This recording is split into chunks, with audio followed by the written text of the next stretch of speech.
Over the past 6 years, I've sold countless containers to customers all throughout the US. In that time, the fact that surprised me the most was that I almost always need to explain the container grade differences before the customer moves forward with a purchase. The main 3 grades are WWT, CW, and one-trip containers. And when people need a container for storage purposes, the wind and watertight one usually does its job. But what exactly is a wind and watertight container? What can you actually expect if you buy this one? And how to know if upgrading to a CW or a one-trip container is something that might be worth for you? Well, we will cover that in this video.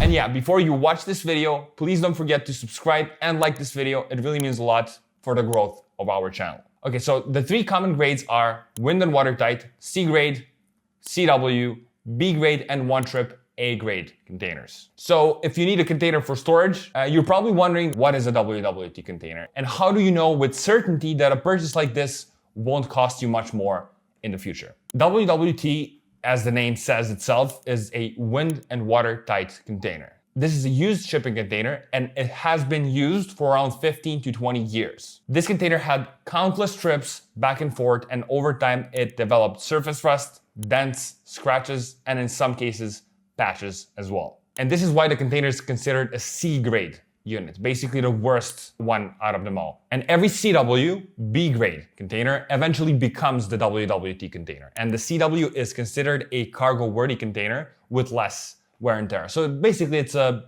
better quality used unit. So people buy them for shipping purposes or if they want a more aesthetically pleasing used container, basically. Same like A grade one-trip containers become a CW container after a while. So the difference between a C grade and a B grade is usually around $400 to $600 depending on your location. So how do you know which option is the best one for you and if you should save money? Well, if you're only planning to store your items inside and if you don't care about how the container looks, if you're okay with patches, dents, scratches, and surface rust, the wind and watertight option might be the right budget solution for you, since it's guaranteed to be wind and watertight, making it suitable for storage purposes, at least if you buy it from the right company, with a guarantee and a warranty in place. If you're looking for pricing, and if you plan on buying a shipping container, click on the first link below and get a quote from us. But whoever you choose to buy it from, be sure to inspect the container and just check for door operation. How does the actual container door open? Check for the holes in the container and major rusty spots which can create holes in the near future. Because I had a customer call me who went with a different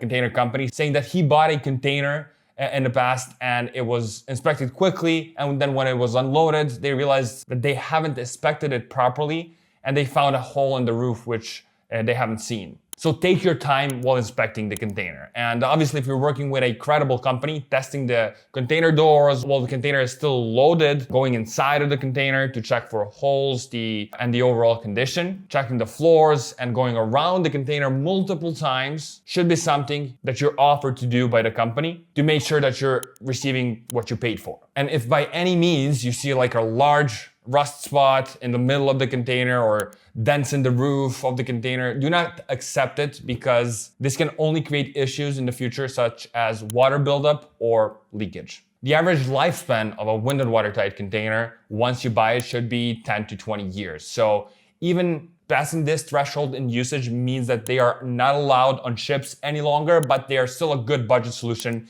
if you need extra storage space. And the doors on these units are usually a little harder to open, but they should work properly without extreme amounts of force needed. And what's very important is to prepare the ground for your container, because if you don't, and if you put the container on wood or the ground directly, it can sink into the bottom, becoming slightly tilted, and this can affect door functionality too. Because I've had customers calling me and saying that doors don't work when in fact the container wasn't prepared properly. So these doors should hold for at least a decade. When it comes to floors, the floors in wind and watertight containers are made out of plywood, and they are usually well preserved without major damage or holes.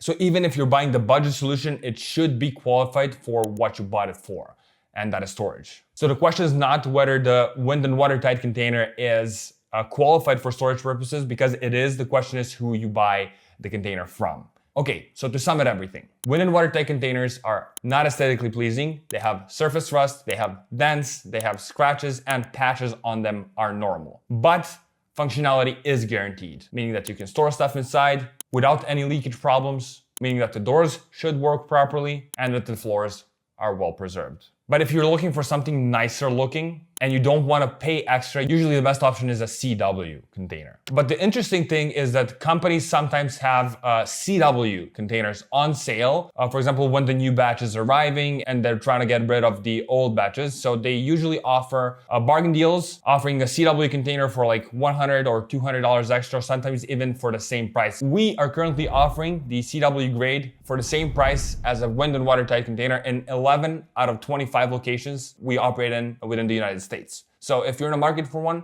click the first link in the description and see if these are discounted in your particular area. But if you can't catch a sale in your area and if you don't care about the aesthetics, the best solution would be to get a wind and watertight container and just paint it over. Because a painted wind and watertight container looks extremely good and is usually a cheaper solution that actually ends up looking better than the CW container in most cases, but it just requires extra work. So click on the first link below for the cheapest prices, warranties, fast delivery, flexible payment terms, and a guarantee that your wind and watertight container will actually be wind and watertight. No matter where you are in the US, we've got you covered. And if you're currently inquiring for a shipping container on Facebook Marketplace, be sure to watch this video first to avoid getting scammed. So please like and subscribe. It really helps out the channel a lot. And put a comment below if you have any additional questions. We'll be more than glad to answer them.